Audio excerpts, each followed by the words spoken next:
थेट जाऊया, दरेकर बोलतायत. ना पण यांच्या विरोधात होईल. उरली सिरली काय 2-5% मराठी माणसं किंवा हिंदुत्वाची लोक यांना मतदान देणार होती, ते आता आपल्या मंदिरांच्या मध्येच यांनी घुसखोरी केल्यामुळे आपल्या ओटचोरीच्या राजकारणासाठी हे मराठी माणसाला आणि हिंदुत्ववादी जनतेला आवडत नाही. त्याच्यामुळे मतपरिवर्तन नक्की होईल, पण यांच्या विरोधात मोठ्या प्रमाणावर होईल. बच्चू कडू म्हणतायत की ज्यांनी मतचोरी करून गादी मिळवलेली आहे ते सगळे नामर्दांची अवलाद आहे, निवडणूक आयोगाला गड्डी मिळाली असेल. मला वाटतं बच्चू कडूच मर्दाची अवलाद आहे या महाराष्ट्रात, एकच मला वाटतं. नामर्द, मर्द, शंड अशा प्रकारच्या कोट्या करण्यात आणि वात्रट बोलण्यात प्रसिद्धी मिळते असा काही नेत्यांचा समज आहे.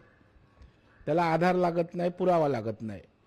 आता नामर्दाची अवलाद आहे की काय आहे बच्चूंना दाखवायला लागेल मर्द लोकांना.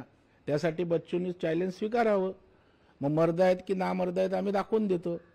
बरं, गड्डी दिली, काही संकेत आहेत की नाही? आपल्याला संविधान आहे, हे या अथॉरिटी आहेत त्या स्वायत्त आहेत आणि त्यांना गड्डी देणं.